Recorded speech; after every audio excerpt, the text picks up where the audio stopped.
Então, boa tarde a todos. Ouvem-me aí ao fundo, não ouvem? Pronto, ótimo. Então podemos pôr isto assim um bocadinho mais baixo, que a gente nem vemos ali a sombra dele. Pronto. Quer sentar-se? Ótimo. Meus amigos, é com todo o gosto que aqui estou de novo. Desta vez perdoai esta coisa aqui um bocadinho atabalhoada, mas tivemos que improvisar rapidamente. Temos ali um problema técnico e então tenho que ver se consigo pôr um telemóvel a falar com aquilo. Parece que até agora vai tudo bem. Mas até porque vamos falar de comunicabilidade dos espíritos, nada melhor que só tivermos até aqui alguns eventos mais interessantes.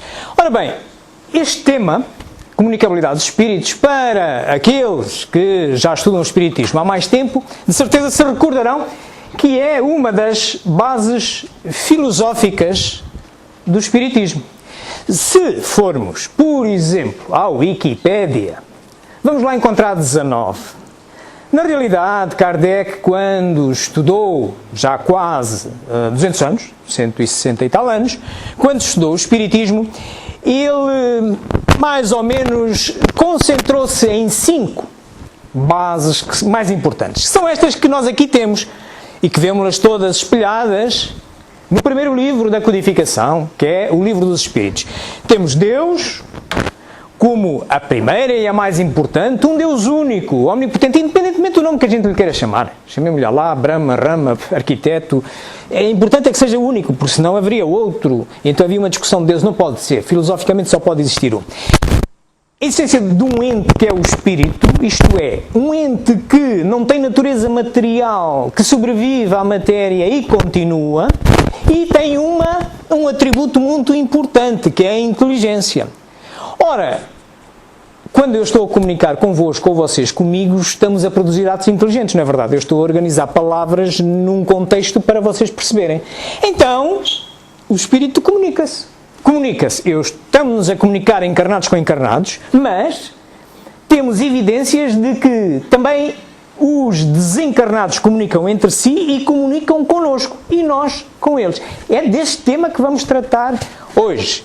Também uma outra base que encontrarão nesta obra fundamental é a reencarnação. Isto é, nós temos que ter várias encarnações, porque senão Deus não seria justo.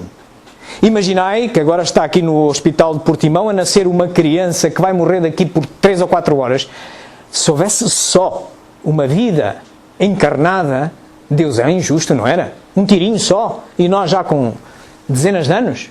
Não pode ser. E também não se cumpriria o progresso. Mas não é tema de hoje, é apenas filosoficamente para contextualizarmos as várias bases filosóficas.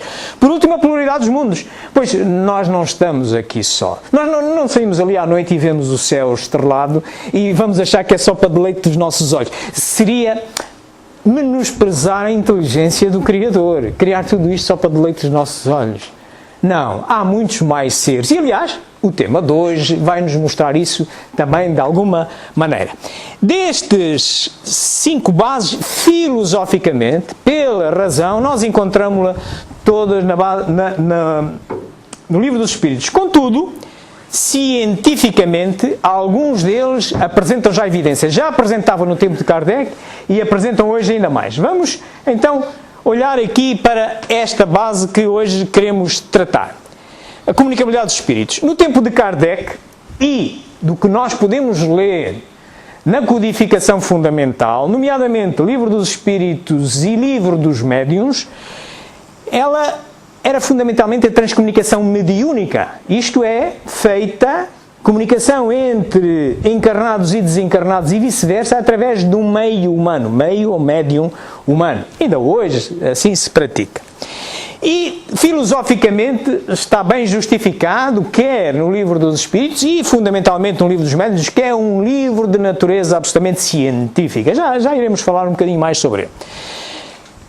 Hoje em dia temos já outras evidências. Temos nomeadamente a transcomunicação instrumental. Isto é, não estamos já só limitados a obter vozes, imagens e escrita através de um médio humano, mas também podemos obter através de um telemóvel, de um computador, de fotografias ou máquinas fotográficas. Disso vamos tratar. Muito bem, então olhemos para essas questões com filme e vejamos, no tempo de Kardec, como é que isto era.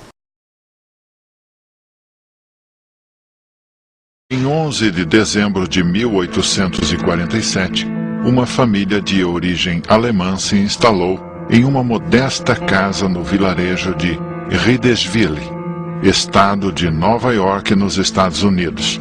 A família Fox era formada pelo Sr. John Fox, sua esposa Margaret Fox e seus filhos, entre eles as duas filhas, Kate e Margaret, como a mãe. Fenômenos interessantes passaram a acontecer na casa 2 meses depois da família chegar. Eram batidas leves, arranhões nas paredes e nos móveis. Os ruídos aumentavam cada vez mais. Na noite de 31 de março de 1848, houve uma série de sons muito fortes e contínuos.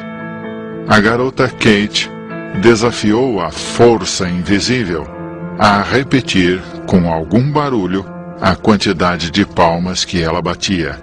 A resposta foi imediata. Margaret Fox, a mãe, fez um teste.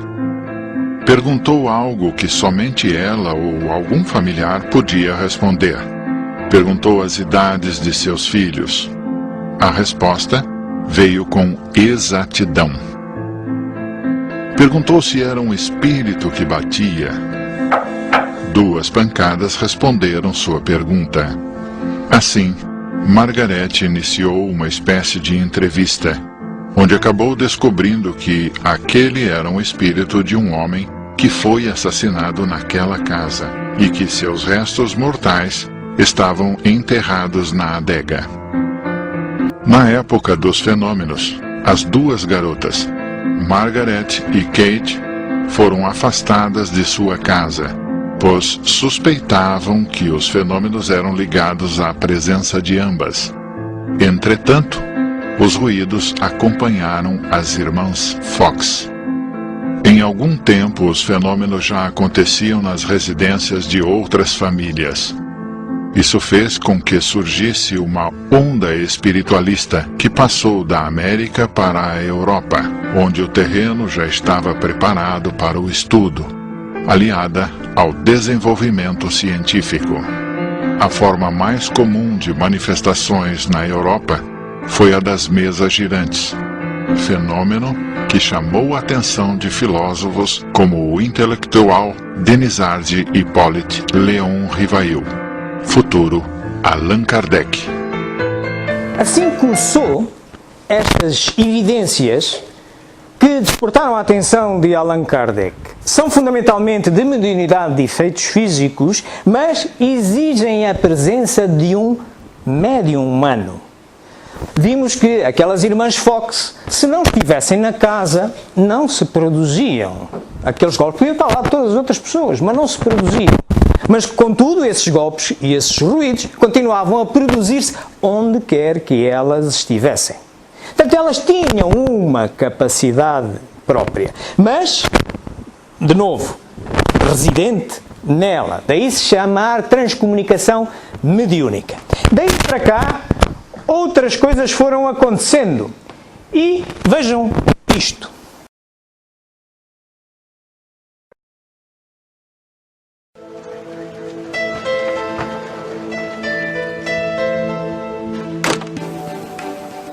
Now, according to science, when you physically die and when your brain stops functioning, that is it. That is the end. That's the end of consciousness.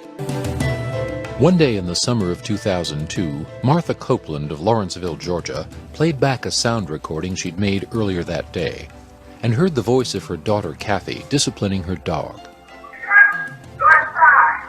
That wouldn't have been so unusual, except that 6 months earlier, Kathy had died in an auto accident. In January 1994, Mark Macy of Boulder, Colorado, received a telephone call. The caller identified himself as a European psychologist named Konstantin Raudeva. This is Konstantin Raudeva speaking. Dr. Raudeva had been dead for 20 years. One day in October 1987, Claude and Ellen Thorland of Sweden switched on their TV. Suddenly, this strange image appeared, and they quickly snapped it with their Polaroid camera. Only later did they learn that their friend Friedrich Jürgensen, a pioneering afterlife researcher who had died a few days earlier, was being buried at that very moment, 250 miles away. For more than a half-century, people throughout the world claimed to have communicated with the dead using instruments of modern technology, such as tape recorders, radios, telephones, computers, and video systems. They call this phenomenon Instrumental Transcommunication, or ITC.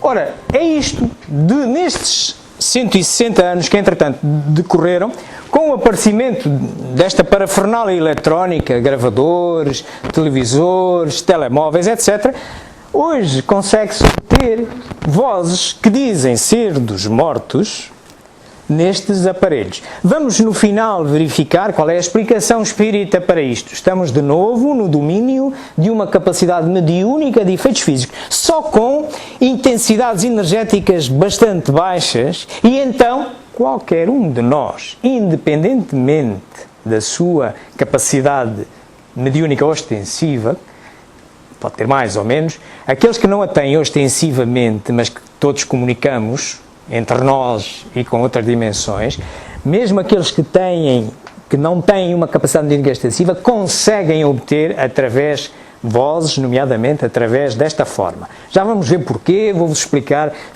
pela física porquê, mas, de qualquer das maneiras, e vou-vos já prevenindo, é uma das conclusões a que chegaremos no final da palestra, é que estamos perante uma versão da mediunidade de efeitos físicos. Bom, então, posto isto, há que justificar e há que fazer que as nossas afirmações possam enfrentar a razão de qualquer um de nós. Assim sendo, nós escolhemos dar a este tema exatamente evidências científicas. Bom, se há evidências científicas, parece-me que realmente temos que, depois de ver o que é, justificar filosoficamente o porquê, é para comunicar de um lado para o outro, etc., e as formas como ocorre. Então temos que ir ao método científico, recordar o método científico, a partir daí construir uma hipótese de justificação de uma série de fenómenos, verificar evidências, e nomeadamente na área da transcomunicação instrumental com instrumentos eletrónicos, sujeitar-nos ao contraditório, porque em ciência pode haver muitas hipóteses, só chega à tese aquela que responder a todas as perguntas. Hipótese é pequena, tese, hipo, baixo, pequeno, ok? E isso nós vamos sujeitar a nossa hipótese de que é uma comunicação dos espíritos, vamos a ver o que é que as outras ciências nos dizem.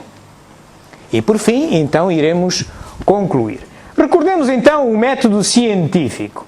O método científico, para aqueles que já trabalharam com ele ou trabalham, tem fundamentalmente estas fases. Nós começamos por observar um determinado fenómeno, fazemos perguntas sobre ele para perceber, para caracterizá-lo, e começamos por levantar uma hipótese, uma primeira justificação. Durante esta fase, realmente estamos no domínio da filosofia. Platão, considerado o pai da filosofia, definia a filosofia como a crença verdadeira justificada. Isto é, temos uma determinada crença, uma determinada hipótese, e há que justificar, há que, pela razão, só usando a razão, chegar lá. E aqui estamos, é a primeira fase do método científico, tem realmente esta fase filosófica. Depois, a partir daí, então, vamos sujeitar a experimentação as várias hipóteses que levantamos. E aqui sim entramos no domínio da ciência. Experimentamos, tiramos conclusões, se a hipótese começa a falhar, ou a reformulamos, ou a deitamos fora e vem a outra, e vamos seguindo, vamos documentando e assim se vai procedendo, até apurar uma tese. Na certeza, porém, que podem vir mais tarde outras teses. Nem a filosofia nem a ciência trabalham com a verdade. A verdade absoluta não é para nós. A ser exige uma perfeição tal para entender que só um ser a poderá. entender. Nós vemos uma determinada realidade, chamemos-lhe a data, a verdade absoluta, uma determinada realidade sobre uma versão, sobre a nossa verdade. A mesma coisa que, imaginemos que neste copo d'água eu agora enchi-o com metade d'água e perguntava o que é que vos parece, e alguém diria, bom, isso está meio de água. Outro me dizia, está meio cheio. Outro dizia, está meio vazio. E eu dizia, bem, tem 50% de água e 50% de ar. E todos estamos certos, certo? Cada um tem a sua verdade. Portanto, nós vemos, não conseguimos apreender nenhuma realidade, nem a mais pequenina. Vemo-la segundo um prisma, ok? Que é a chamada verdade. Daí que se diz que a verdade é apenas uma versão da realidade. E este livro, Pensamento Sistémico, que hoje aqui trago, fala-vos exatamente disso também. Mas já voltaremos a ele. Bom, o senhor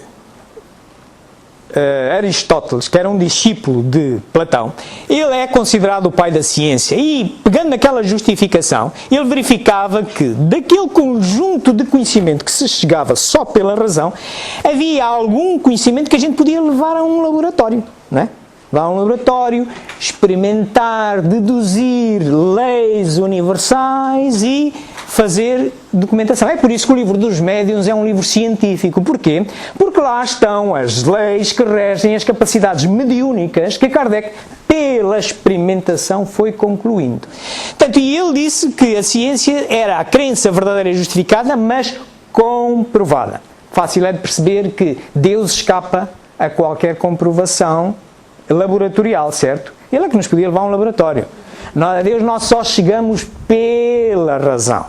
Não o conseguimos levar a um laboratório para explicar como é que ele funciona. Não, é impossível, ok? Portanto, das 5 bases filosóficas pode-se afirmar com segurança que Deus terá sempre e apenas uma natureza filosófica. As outras, não.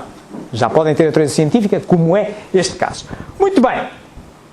Claro que o próprio Espiritismo reconhece isto. Se vocês forem ao Evangelho segundo o Espiritismo, ao capítulo 19, que tem por título A Fé Move as Montanhas, e se forem ao parágrafo 7, encontram lá um dizer que é: fé inabalável é aquela que pode enfrentar a razão em qualquer idade da humanidade. Soa-vos a isto? A mim soa. Por outro lado, e porque o Espiritismo não é só uma filosofia, mas é uma ciência, nomeadamente quando se mete a estudar e a experimentar a mediunidade, Kardec diz no livro dos médiuns que, bem, vocês podem experimentar e tenham cuidado que a realidade realmente é uma coisa inapreensível, a gente vai se aproximando, vai trocando de verdade até se aproximar dela. Portanto, se vocês forem ali ao capítulo 20 do Livro dos Médiuns, ao item 230, tem lá uma mensagem do Espírito Erástico que diz assim: melhor é repelir 10 verdades do que crer numa ideia errónea. Portanto, nós temos que, defendemos uma determinada hipótese, nós temos que poder sujeitar a toda o contraditório. E só chega à tese se, por acaso, assim passar. Mais a mais, quando lidamos com algo que é invisível. Kardec era o que fazia, sujeitava a mesma pergunta a vários médiuns e só ficou com aquelas respostas que coincidia. Mas mesmo assim, quando alguma delas chega a uma tese, se vocês forem ao livro da Gênese, o último livro da codificação fundamental, ele diz, neste primeiro capítulo, Caráter da Revelação Espírita, no item 55, diz assim: o Espiritismo segue ao lado das outras ciências. E se uma verdade nova se revelar melhor que aquela que ele já defendia, ele a aceitará. Porque exatamente estamos no domínio de uma filosofia e de uma ciência. E ciência e filosofia trabalham com conhecimento, que é a busca contínua da verdade, e não com a verdade, que essa não existe. Para nós não é apreensível. A existir, exige uma perfeição tal que só Deus faz. Nós vimos é uma parte. Ok? Temos é que juntar as nossas partes e construirmos uma melhor e não tentar impor a nossa um ao outro. Racionalmente, sempre. Este é a convocatória de Espiritismo. Neste caso concreto, vamos então construir a nossa hipótese.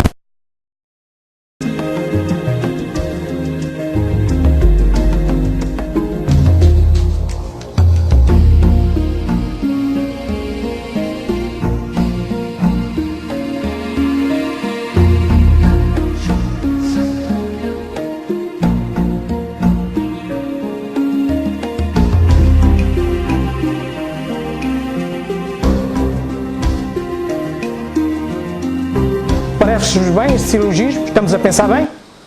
Muito bem. Então agora vamos seguir com esta nossa hipótese e vamos meter-lhe evidências em cima. Muito bem. Portanto, revisitamos o método científico, passemos então agora às evidências. E vamos socorrer-nos de evidências de transcomunicação instrumental. O que é isto da transcomunicação instrumental? Hoje em dia reconhecem-se no mínimo 3 grandes grupos. Vozes anómalas, obtidas em gravadores, podem ser estes telefones de agora, imagens com câmaras fotográficas, podem ser telemóvel ou outras câmaras fotográficas, digitais ou não digitais, e texto que tem sido obtido, antigamente era com faxes, teleimpressores, hoje é em computadores também. Portanto, há pelo menos hoje, à data de hoje, há evidências nestes 3 âmbitos. O que é isso da transcomunicação instrumental? Há um investigador brasileiro, Hernani Guimarães de Andrade, que escreve este livro com este pseudónimo, Carlos Goldstein. Ele já desencarnou, mas era um engenheiro brasileiro e ele investigou muito sobre isto e ele define transcomunicação instrumental neste livro como isto que aqui está. Portanto, é uma modalidade de captação de, lá está, voz, imagem e texto, alegadamente dos espíritos, porque os comunicadores nos dizem, e fica gravado, que eles são os espíritos, e contam-nos coisas que só têm a ver com aquele espírito, às vezes são familiares nossos, através de meios eletrónicos e a par da transcomunicação mediúnica. Muito bem, então vamos progredir e vamos começar pelas vozes anómalas. As vozes anómalas, por sua vez, podem ser obtidas de 3 formas, conhecidas até hoje, não quer dizer que no futuro não venhamos a conhecer outras. Há as chamadas EVP, Electronic Voice Phenomena, em inglês, são as mais fáceis de obter, é aquelas que eu aconselho a qualquer pessoa que queira investigar nesta área, foi por onde eu comecei também, que têm a característica de ser vozes isoladas, isto é, eu, por exemplo, o meu instrumento de pesquisa em TCI é este gravador que eu estou agora a usar para gravar esta palestra, para depois pôr no canal de YouTube e vocês quererem repetir e ver quantas vezes quiserem. É com este mesmo gravador que eu me fecho em casa, num sítio bem controlado, onde não haja sons anómalos, fora, porque senão depois eu vou me mistificar, vou pensar que é um som, e tem uma justificação que é um carro a passar. Tem que controlar tudo isso muito bem. Portanto, estando isolado, normalmente os comunicadores solicitam um ruído de fundo, pode ser um rádio desintonizado, não deve ter voz, não deve ser, por exemplo, se for música, tem que ser instrumento, não deve ter voz, senão a gente vai depois pensar que é a voz de um espírito que ali está a cantar, ok? Portanto, nós temos que garantir as condições em que fazemos isto. E depois é fazer uma pergunta, por exemplo, está aí alguém que queira conversar comigo e gravar, não é preciso gravar mais que 1 minuto. E assim, vamos ouvir. Há vezes em que não está lá nada, há vezes em que aparece uma anomalia, mais baixa ou menos baixa, no princípio é capaz de ser mais baixa, precisam se calhar pôr num computador com um software de qualificação, e já vamos ver como é que essas vozes saem, e pode ter a ver com a pergunta que a gente fez, ou não, ou pode ter uma outra coisa qualquer. A diferença da transcomunicação mediúnica para a instrumental é que ela é bruta, isto é, o que nós apanhamos na transcomunicação instrumental é mesmo, fundamentalmente, o trabalho do comunicante. O que nós apanhamos na transcomunicação mediúnica é trabalho fundamentalmente do médium. Há um comunicador que não foi comigo que aconteceu essa experiência, foi no Luxemburgo com um casal que já investiga há muitos anos, que ele se auto-intitula de técnico, e perguntaram-lhe qual é que é a diferença entre transcomunicação instrumental e mediúnica. E a resposta dele foi: imaginai que nós dividimos a informação que queremos passar desde onde nós estamos para vocês em 5 partes. Na transcomunicação mediúnica, através de um médium, 4 partes são do médium e apenas uma é nossa. Ao inverso, nesta, 4 são nossas e uma é vossa, porque também não podemos dispensar o vosso concurso. Por isso é que nós chegaremos à conclusão que é uma modalidade de efeitos físicos. Mas é mais vernácula.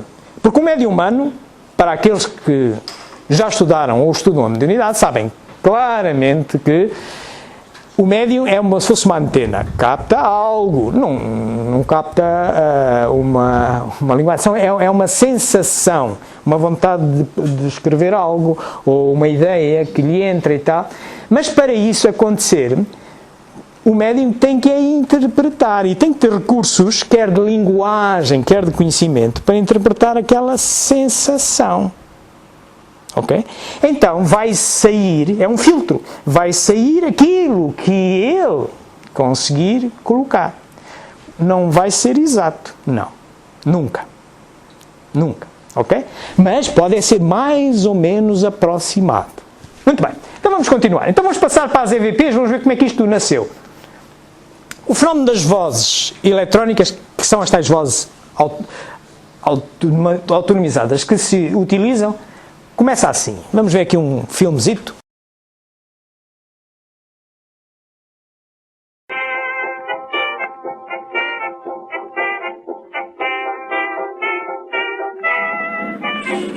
EVP was apparently first noticed in the early 20th century, when unexplained messages were said to have appeared in telegraph, telephone, and early sound recording systems.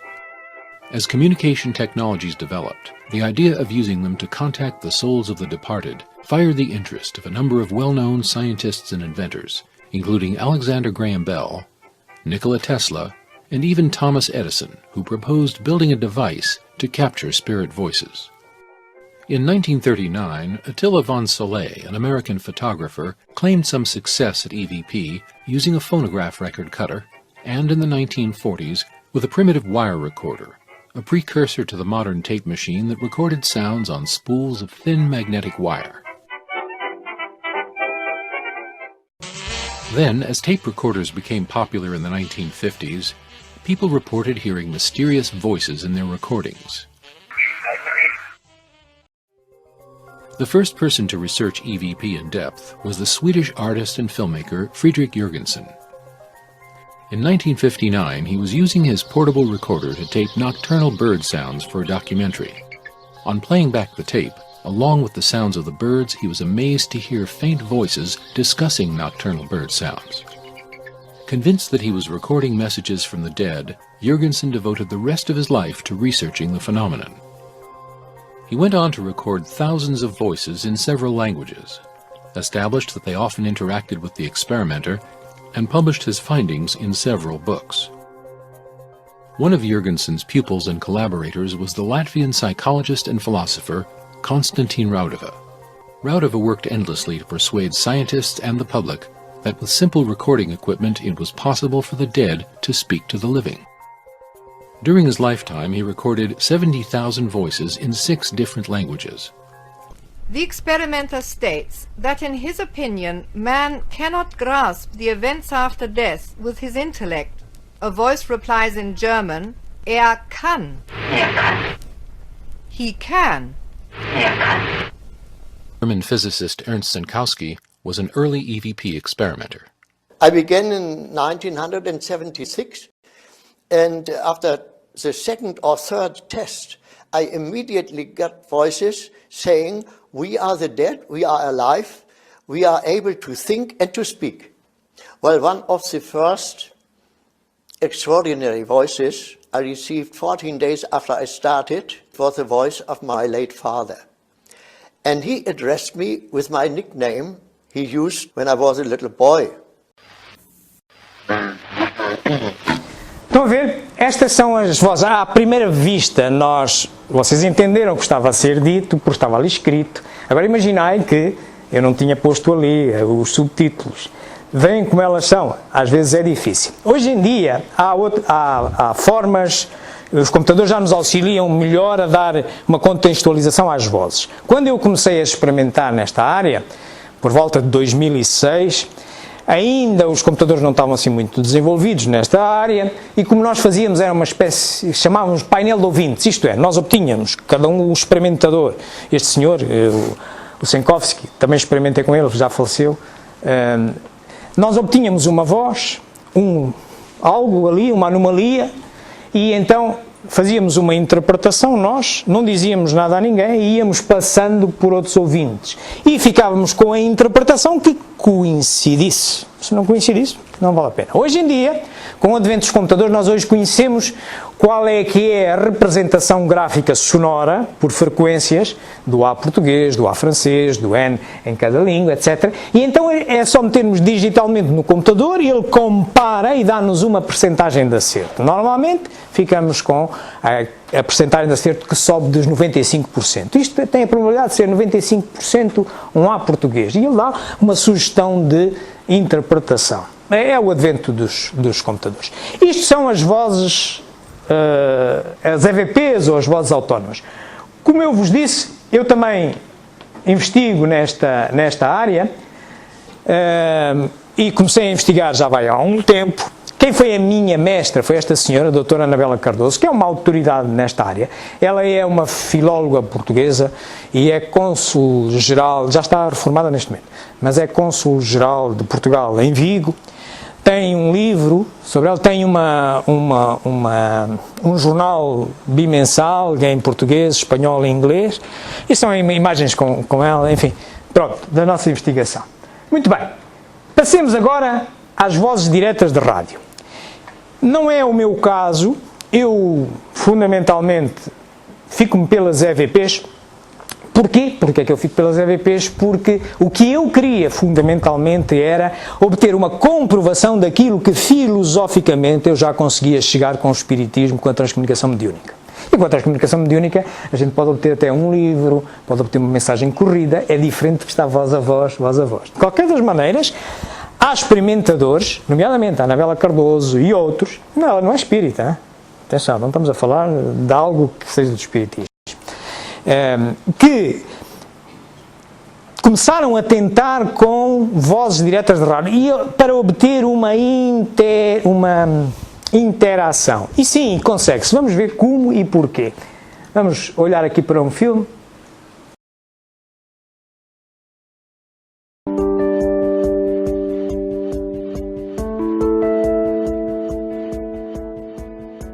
For several years, Dr. Anabela Cardoso conducted successful EVP sessions at her home in Spain.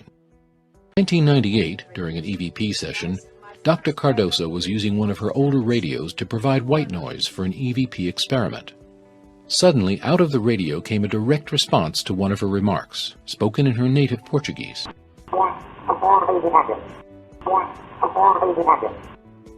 Dr. Cardoso says that these voices have often called her by her childhood nickname, Bella. They always called me Bella. Bella was my child's name. I am Annabella. My family, still today, they call me Bella. DRV voices come out of radio receivers. Couldn't stray radio broadcasts be the source of these apparent communications? I would say to the skeptic that stray radio emissions do not reply to you when you ask who is speaking. Stray radio emission will not tell you it's your brother Luis. I mean, that's nonsense. Marcella Bacci of Grosseto, Italy, is the world's most successful practitioner of DRV. Since the 1940s, Bacci has been picking up the voices of the deceased on old vacuum tube radio receivers.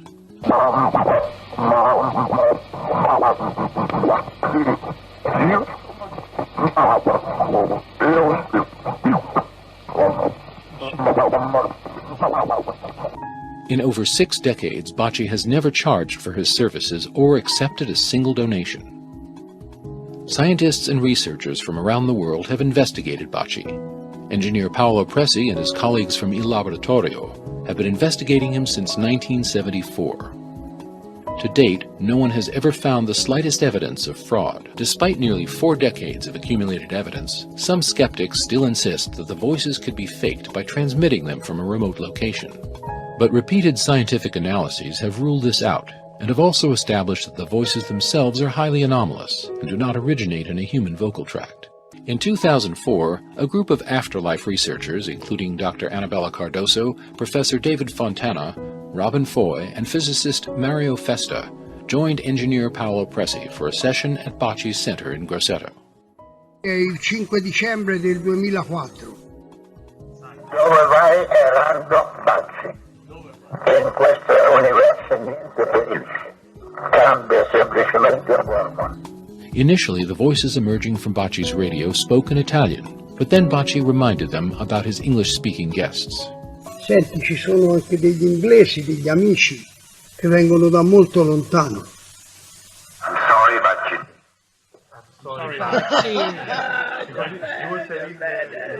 Thank you for all your hard work. Congratulations. É isto, as vozes diretas da rádio é isto, há uma interatividade, a gente faz uma pergunta e de lá respondem, ok? Esta experimentação de 2004, feita com na casa de Bacci, de um experimentador italiano, teve umas características engraçadas.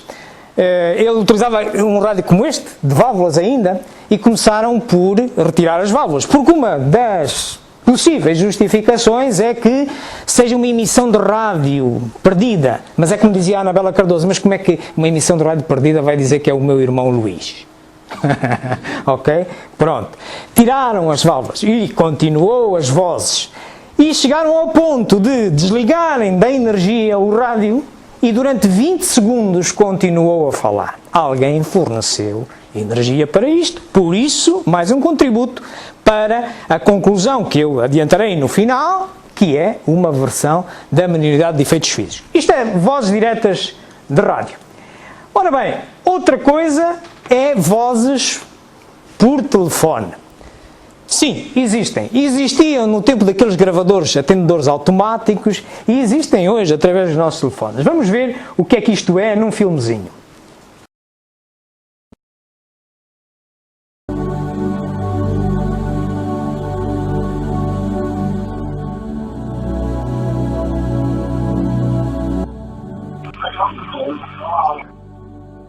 Do people actually receive phone calls from the other side? In the 1970s, two veteran parapsychologists, Scott Rogo and Raymond Bayless, set out to answer this question. After investigating numerous cases across the U.S., they concluded that phantom phone calls were not only real, but also surprisingly common, estimating that hundreds were received every year in the U.S. alone. As with other forms of ITC, people claim that they clearly recognize the voices of deceased friends and loved ones. There's actually a tradition of ITC researchers passing on, going to the other side, and then contacting researchers on this side. According to many ITC researchers, the undisputed champion among afterlife communicators is the Latvian-born experimenter Konstantin Raudive, a psychologist, philosopher, professor, and author who spoke a half-dozen languages and died in 1974. This is Konstantin Raudive speaking. I'm as fine as a dead one can be. It was a spring morning in 1992 when I received my first telephone call from the other side, from Konstantin Raudive. Mark Macy had been preparing to conduct an ITC experiment involving very low-frequency radio transmissions. According to Macy, the caller identified himself as Raudive and offered advice regarding his experiment. He had no way to record phone calls at the time, but he was prepared when the caller rang again. Hello? Yes. I'll try to make it clearer this time. It's a VLF receiving converter. Okay. You simply connect the VLF converter to your HF radius antenna input and a suitable VLS antenna. The conversation lasted for several minutes. The caller's voice was clear as a bell, and his advice regarding Macy's experiment was sophisticated and technically impeccable. 24500 kilohertz respectively. It was the most moving experience of my life. It was just very humbling and such an amazing experience to receive contacts from the other side through a telephone. These conversations weren't limited to technical advice. They often touched on human social issues and suggested that the insights provided by ITC might lead to a more just and peaceful world. You know how dangerous acts of all kinds can be. Violence. That's one of those things we want to prevent by ITC. The violence. Consta, não aconteceu comigo, mas com um conhecido meu, um experimentador também do Luxemburgo. Ele trabalha numa daquelas centrais telefónicas que é equivalente ao nosso 112, a emergência, não é? Onde recebe chamadas telefónicas para despachar meios de socorro. E há um dia que ele é experimentador disto, e claro, tem a sua unidade de efeitos físicos, senão não obtinha vozes no telefone. Há um dia que ele recebe uma chamada e do lado de lá, uma voz muito preocupada: oi, eu estou aqui a ver montes de mortos à minha volta. E são ensinados para tentar tranquilizar a pessoa, e ele diz: o senhor, por favor, acalme-se, calma, o senhor está vivo, não é? O senhor está vivo. Diga-me lá, onde é que o senhor está? Estou no cemitério. Ok? Pronto. Tem que ser sério também.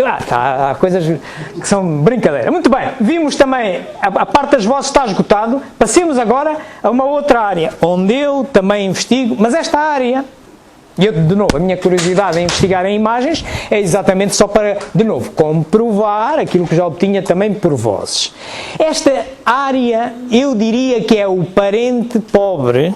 E vou-vos mostrar porquê, com a minha própria investigação, com os meus próprios resultados, é o parente pobre da transcomunicação instrumental, porque se presta a muitas mistificações, a nós querermos ver numa determinada imagem algo, com exceção daquelas pessoas que há muito tempo investigam e obtêm imagens muito nítidas e vamos vê-las. No meu caso, não. Mas eu vou-vos mostrar a minha própria experimentação. Não investigo sozinho, investigo com uma senhora espanhola e ela, sim, ela é que obtém as imagens. Quando ela não está, eu não obtenho nada. Bem, mas vamos adiante. Vamos ver o que isto é.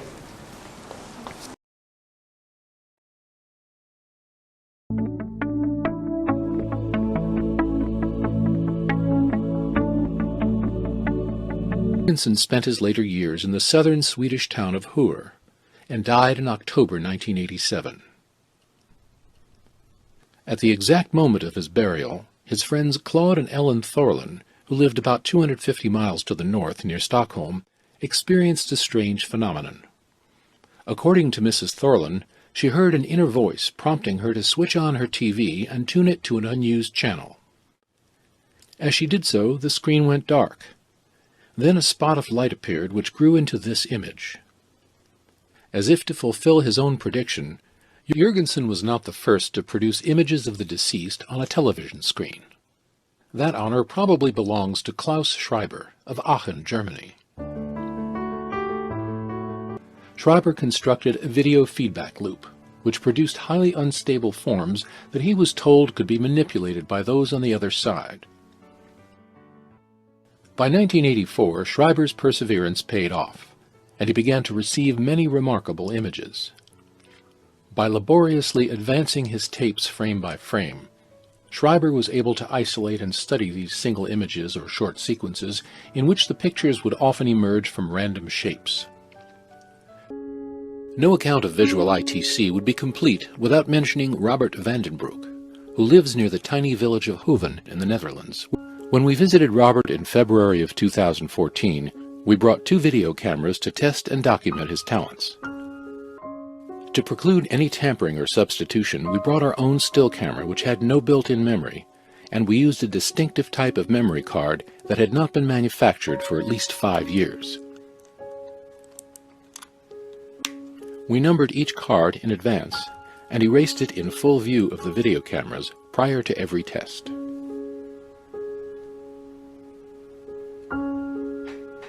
All of our tests, Robert stood in front of a dark blue curtain in his small living room, in approximately this position.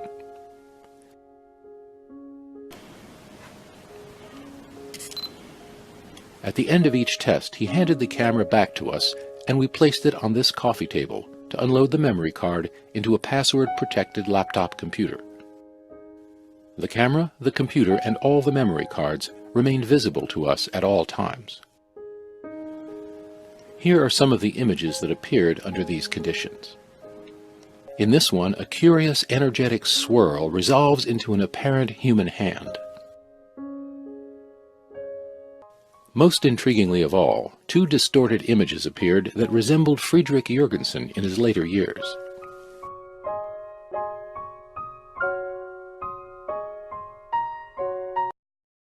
São imagens estas, são muito nítidas, é do melhor que se tem obtido. Mesmo assim, questionável, não é?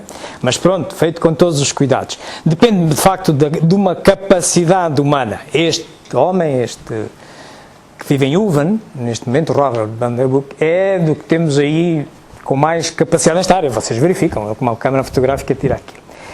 Não está de facto ao alcance de todos, não está ao meu, vou-vos mostrar os meus parcos conhecimentos. Eu investi com esta senhora, então não aparece aqui, deixa lá ver, oi, não quer aparecer, ups, ok, oi, isto era o que eu vos quero mostrar a seguir, muito bem, ok.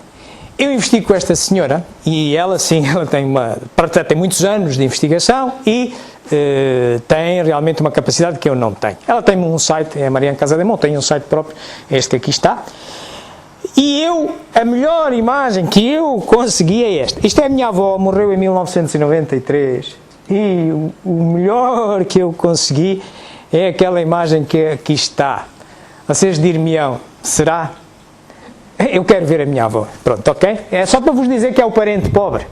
É o parente pobre da transcomunicação instrumental. Ok? Mas existe. E vocês viram algumas evidências. Muito bem. Chegamos agora ao texto. Outro ramo onde há evidências nisto. Hoje em dia, fundamentalmente em computadores. Vamos ir ver aqui um filmezinho para percebermos como isto se processa e o que tem acontecido.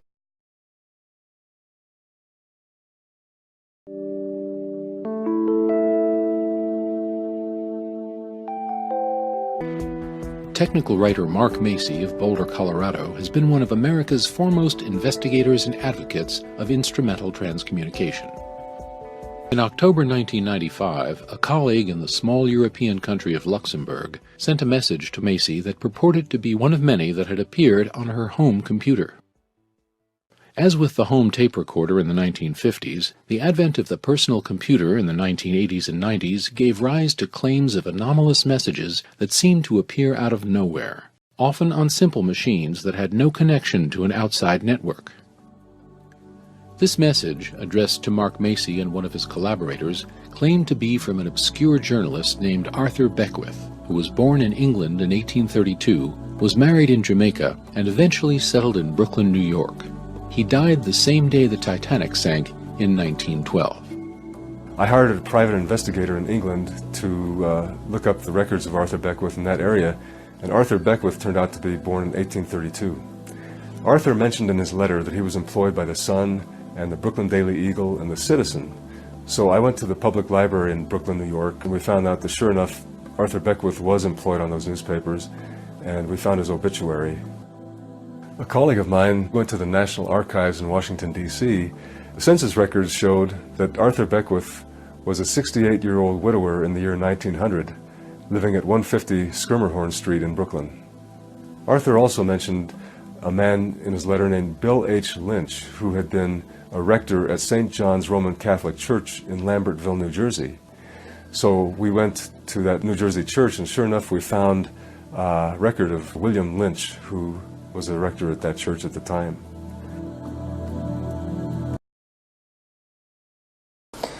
É isto que nos tem aparecido. Antes aparecia em teleimpressores, aparecia em fax, hoje em dia aparece em computadores e a gente acaba por dar-lhe veracidade porque vai, como neste caso, vamos constatar se é verdade aquilo que nos dizem. Tal como Kardec também fazia, se obtinha a mesma resposta, sujeitando a diferentes médiuns e a outros espíritos.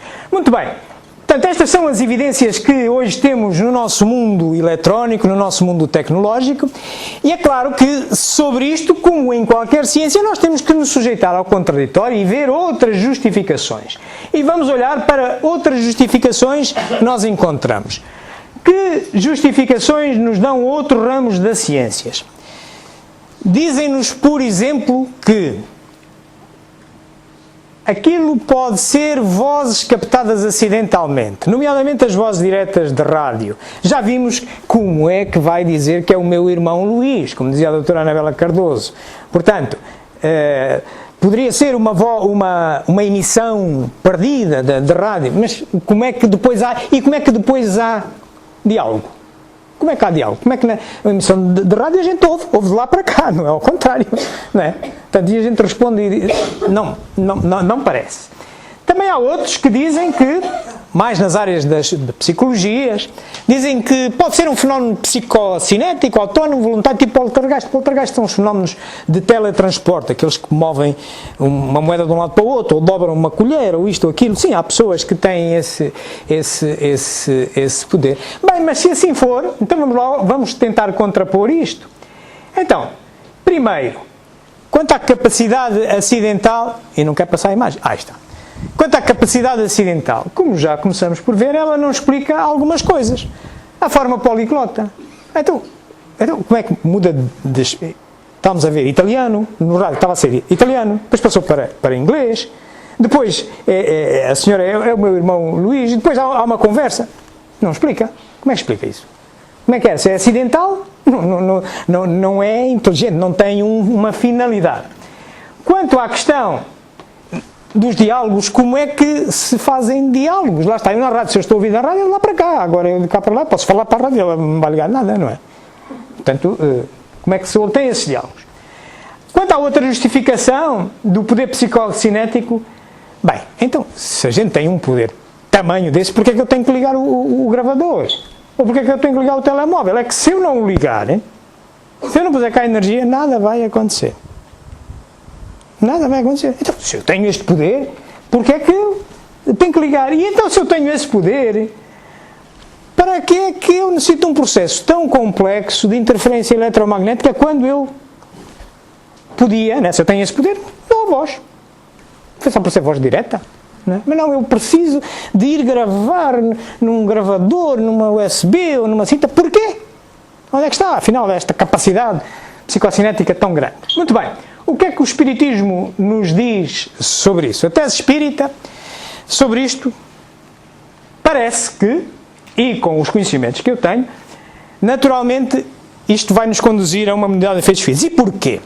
Baseado neste livro, este livro é sobre física quântica e mostra o universo elegante, aconselho-vos a ler, em português, ele existe e podem também vê-lo na internet, vem corroborar aquilo que nos diz e que nós já sabemos. Portanto, uma onda eletromagnética é a luz, e a luz é representada por uma das partículas, das 18 partículas que hoje se conhecem na parte mais ínfima da matéria. Quando eu andava no liceu, diziam-me assim, o átomo é a parte indivisível da matéria. E tinha um núcleo, e lá dentro tinha uns prótons e uns neutrões, e depois tinha uns eletrões a andar à volta. E diziam-me que aquilo já não se pode dividir mais. Azar, passados estes anos todos, já lá vão mais de 40, descobriu-se que os neutrões e os prótons, afinal lá dentro têm os quarks. E a unir os quarks estão umas partículas de energia, estão uns gluões que agarram. Depois descobriu-se, isto é um fotão. Os quarks têm 6 variações de quarks, mais os eletrões, enfim, são 18 partículas hoje. E não quer dizer que paremos por aqui. E todas elas têm uma característica muito engraçada, que é, estão em todos os lugares ao mesmo tempo até que sejam detectadas. Isto é, tem uma espécie de uma esquizofrenia, são partícula e onda ao mesmo tempo.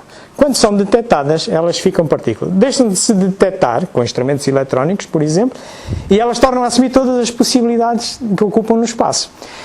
Ora bem, e nós somos feitos de tudo isto. Ora, o que é que isso significa? Portanto, cá tem a tabela que hoje tem as 18 partículas, que eu vos falei. E o que é que nos diz o Livro dos Espíritos na pergunta 27? Diz que há 3 entes no universo. Há o princípio espiritual, o princípio material e, por cima deles, Deus. Ora, nós estamos a falar de matéria. Isto é matéria, um eletrão é matéria, a luz é matéria, é as ondas, os sons, etc. é matéria. Muito bem. Então, sendo assim, só pode ser um fenómeno de unidade de efeitos físicos, já que a ação é sobre matéria. Certo? Bem. Então, e isto mesmo, vocês podem encontrar a justificação como isto se produz aqui nestes 2 livros. Aqui no capítulo 1 da parte 2 dos Ações Espíritas sobre a Matéria e na parte dos fluidos aqui na Gênese, em que lá vem claramente explicado que É assim que se processa o mecanismo de mediante de efeitos físicos. Portanto, nós de um lado temos o médium, do outro lado temos o espírito. Portanto, a alma do espírito, atenção, alma e espírito são coisas diferentes. O que é o espiritismo? A obra, o que é o espiritismo? Segunda parte, pergunta 14, esclarece muito bem. Diz assim, que a alma é um ser simples. O espírito é um ser duplo, que é o somatório da alma mais o perispírito. Ok? E o homem, o ser humano, é um ser triplo. Porquê? Porque é alma mais perispírito, que dá espírito e corpo. Portanto, são coisas diferentes. Isto é, nós só precisamos de um perispírito. O perispírito é como se fosse uma luva, é como se fosse o cabo que leva a imagem do computador para o projetor. Estão a ver? É um interface de comunicação.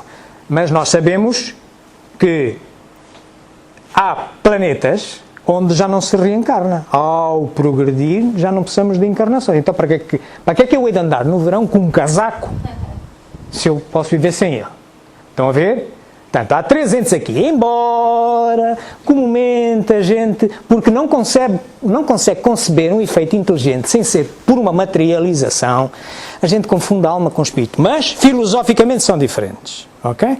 Tem muitos sítios. No que é o espírito, tem isso. Muito bem. Então, temos a alma do comunicador, temos o perispírito do comunicador, portanto, e ele vai manejar fluidos espirituais que se vão misturar com o ectoplasma do médium. O médium tem o seu corpo físico, tem o perispírito e a alma, não é?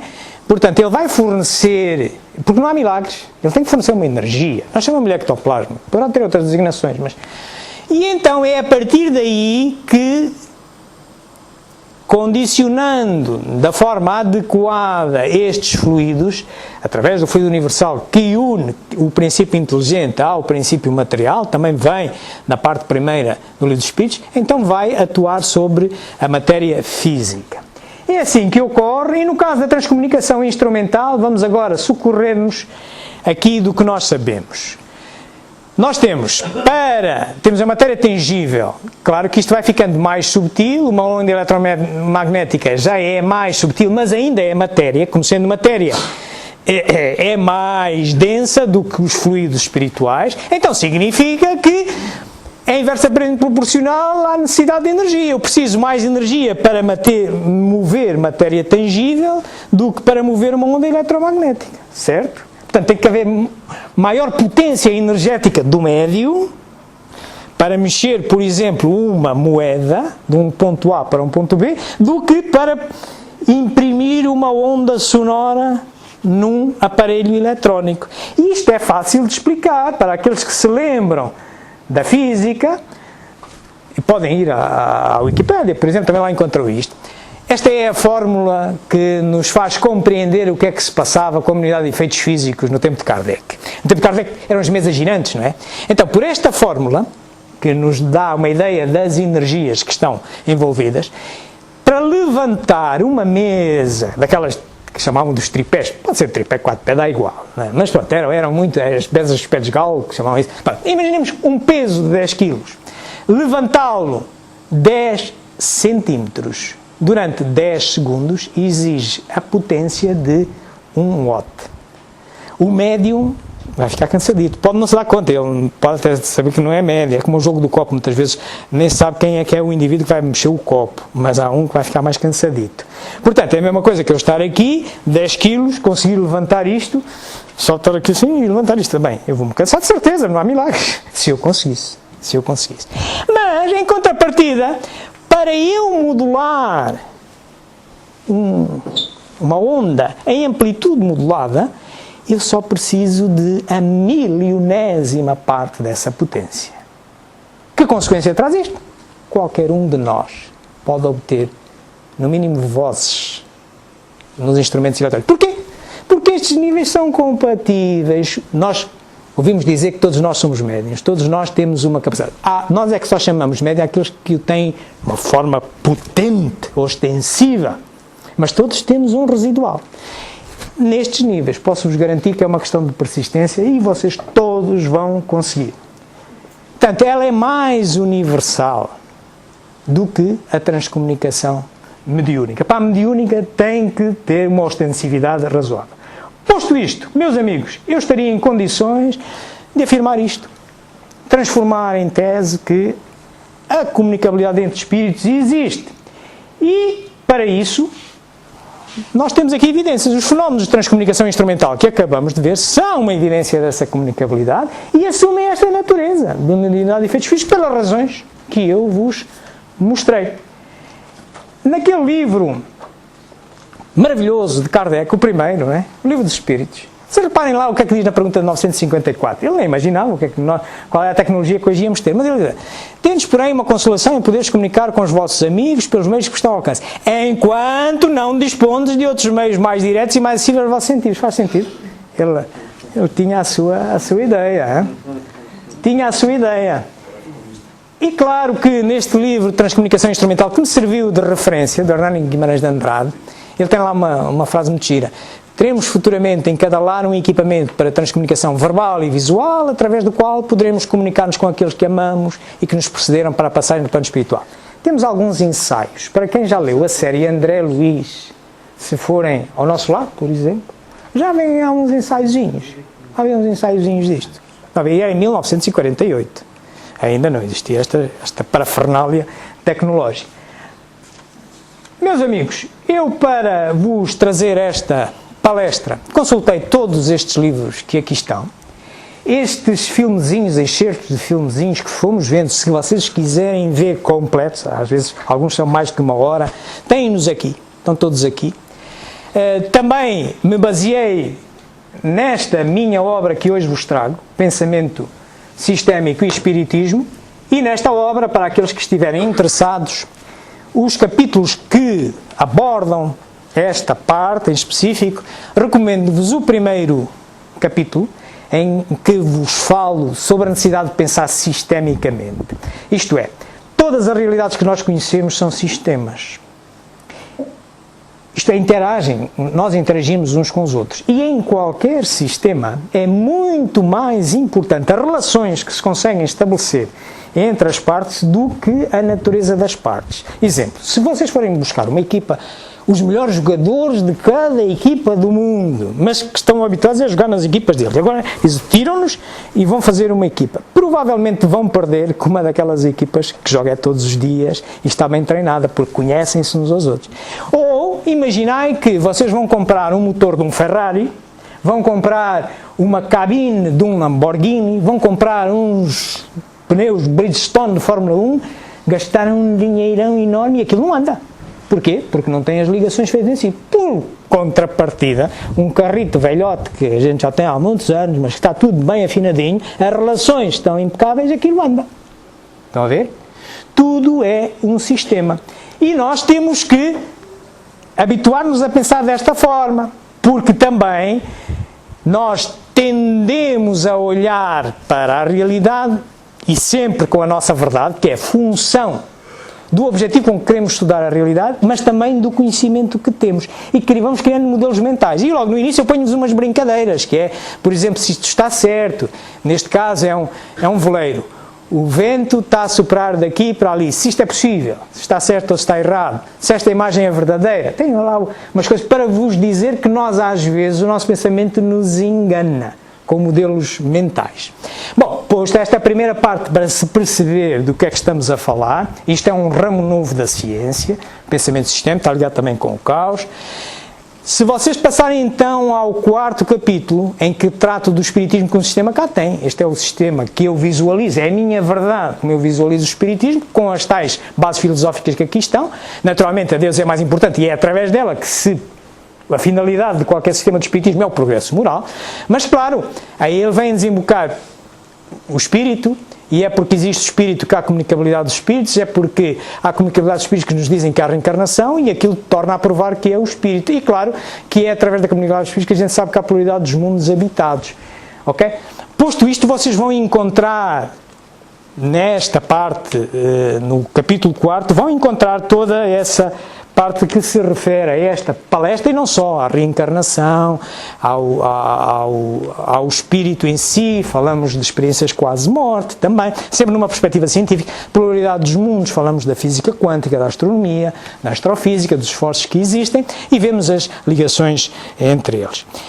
Também há uma parte, a parte final deste livro, que é o capítulo 6º, esse sim é a reprodução quase ipse verbi da palestra que eu fiz no Congresso Espírita Mundial, no Congresso Espírita Mundial de 2016, no 8º, foram dados uma série de qualidades. O tema central era defesa da vida, e dizia-se assim: defender a vida é amar a vida, é amar o próximo, é uma questão de sublimação, é uma questão de atitude, é uma questão de estudo, isto é uma série deles. E depois as pessoas fizeram um concurso e as pessoas agarravam num tema destes e desenvolviam, defendendo como é que aquilo poderia defender-se a vida, por exemplo, através da sublimação ou através da atitude. Eu resolvi sistemicamente, gosto de pensar sistemicamente, espera aí, isto é um sistema que está aqui. Qual é que é mais importante aqui no meio disto tudo? Por acaso cheguei à conclusão que é a aprendizagem, mas provo porquê depois. Porque realmente não é cada um por si e fé em Deus, não, as coisas têm relações umas com as outras. E cheguei inclusivamente a uma fórmula de defesa da vida. É estranho que parece, mas não é preciso saber muita matemática, está aqui. Mostro-vos passinho a passinho como é que lá chego, comparando uns itens com os outros. E vocês, mas para que é que isso serve uma fórmula não sendo espírita? Serve. Imaginei que vocês estão ali a fazer um atendimento e sabem que cada uma daquelas, a aprendizagem, a sublimação, a atitude e tal, não sei o que mais, tem um coeficiente, tem pesos diferentes, contribuem de forma diferente para o progresso da pessoa. Então, se vocês fizem no primeiro dia, na primeira conversa, vocês atribuem, por exemplo, da escala 1 a 3 ou 1 a 5, perante uma pessoa que nos procura, caos é confusão. Bom, realmente, cientificamente, o caos é bem-vindo e tem um valor muito grande. E vou-vos dizer porquê. Porque o caos, cientificamente, é apenas a transição de um estado de ordem para o outro de maior informação. Ele causa-nos essa sensação de desconforto porque nós perdemos a previsibilidade. Eu mostro-vos no livro, nesse capítulo, mostro-vos duas imagens que lá estão numa determinada página. Em uma delas é uma fotografia em que vocês vão no trânsito. Vocês vêm aqui para Portimão, vão para o trabalho e tal, não sei o que mais, e subitamente vêm-se no engarrafamento. Olham para o relógio, e já não vou chegar a tempo, mas não sabem o que é que está a passar, nem sabem quanto tempo ali vão demorar. Estão no caos. Agora, imaginai que vem a polícia e vem com um helicópterozinho, ok? Pois ao vosso lado e convida-vos a vocês subirem no helicóptero. E sobem. Vocês, quando vêem assim, já sei o que é que se está a passar, pois eu vou ali assim, mas isto está tudo certinho ali, e há uma alternativa por ali. O que é que aconteceu? Vocês subiram a um nível superior de informação, recuperaram a previsibilidade. Todo o progresso se faz assim, atravessa uma situação de caos. É bem-vindo sabermos utilizá-lo, mesmo no progresso moral. Bom, meus amigos, isto era o que eu tinha para vocês. Ali tem um livro físico para os que quiserem. Aqueles que gostam de ler livros em telemóveis ou computadores, também o têm nesta livraria Buboc e podem descarregá-lo e leem no telemóvel se quiserem. Eu, como habitualmente gravo sempre as minhas palestras e estou a fazê-lo com a minha ferramenta, que também é que nos serve para a transcomunicação instrumental de vozes, isto. E vou publicá-la, misturá-la com esta imagem que vocês viram, com estes vídeos. A minha cara não vai aparecer porque é que menos importa aqui, ok? E vocês amanhã ou depois já poderão ver neste canal, é só Espiritismo JG, vocês digitam no Google, chegam logo lá ao meu canal de Espiritismo. Também me podem apanhar aqui no Facebook, a mesma coisa, Espiritismo JG, João Saudade, a mesma coisa. E eu estaria à vossa disposição para perguntas e se o tempo, já estamos um bocadinho excedidos, mas se o tempo não chegar, temos aqui o meu e-mail que é só escrevermos espiritismo.jg@gmail.com e se os dirigentes da casa me autorizarem mais algum tempo, eu estou disponível a qualquer pergunta sobre isto ou sobre outra coisa qualquer.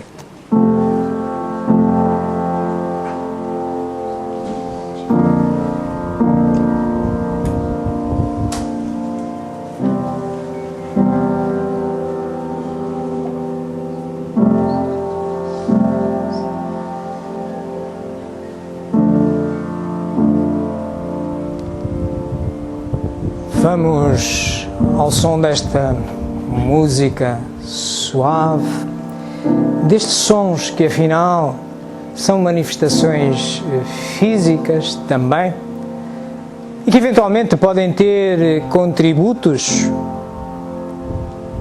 de outras entidades não visíveis a expressarem-se pela música. Vamos tentar comunicar, primeiro, com todos os que aqui estão ao nosso lado e também com aqueles que, não estando presentes em forma física, o estão na mesma, em forma energética, os nossos amigos espirituais. E junto com eles, façamos uma prece como Cristo nos ensinou.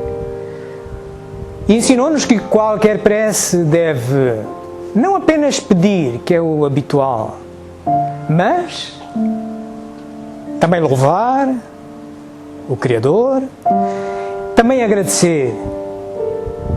Então, louvemos Deus, o Criador de tudo, o Criador de todas estas capacidades de comunicação entre nós, de nós próprios, de tudo o que nos rodeia, dos efeitos inteligentes que a gente vê à volta, que a um efeito inteligente tem que corresponder uma causa inteligente. E quando a gente olha para a obra do Criador, ela não está ao alcance de nenhum de nós. Então, é muito mais inteligente que nós. Louvado seja o Senhor por essa soberana inteligência. Mas agradeçamos ao Senhor a possibilidade que nos dá nesta encarnação. É apenas uma página da nossa vida imortal. Teve um princípio, não terá um fim, mas de vez em quando vai vestindo uns casacos encarnados. Que nesta vida nós nos tenhamos cruzado com esta filosofia e com esta ciência, o Espiritismo, que nada deve em relação às outras, como hoje aqui procuramos também demonstrar. É mais uma que mostra a grandeza do Criador e que, ao nos permitir estudá-la, nos permite progredir mais rapidamente e eliminar com mais facilidade os períodos caóticos de imprevisibilidade, de transição de estados de ordem mais baixos para mais elevados no nosso progresso moral, que é contínuo e é o objetivo final para todos nós. Mas por fim, Senhor, pedir-vos que, quando nos sentis que o caos nos provoca desânimo, nos provoca desistência, nos envies os bons mentores espirituais, as boas sugestões que nos recordem que isto é uma escola, que tudo passa, tudo tem um objetivo benéfico para nós, mesmo quando nós pensamos com a nossa versão da realidade que um desconforto é um prejuízo para nós. Não. Estamos enganados, responde apenas à lei da causa e efeito e é sempre benéfico para nós. Mas nesse momento, Senhor, de desespero, porque os tivemos e iremos ter, por certo, ainda, dado o nosso grau de imperfeição, enviai-nos essas boas sugestões, seja de que forma for, seja a comunicação que for, e sejam os espíritos elevados que forem, que sejam, por exemplo, os da equipa espiritual desta casa, que sempre nos acolhe e protege. Bem-aja. Uma boa semana a todos.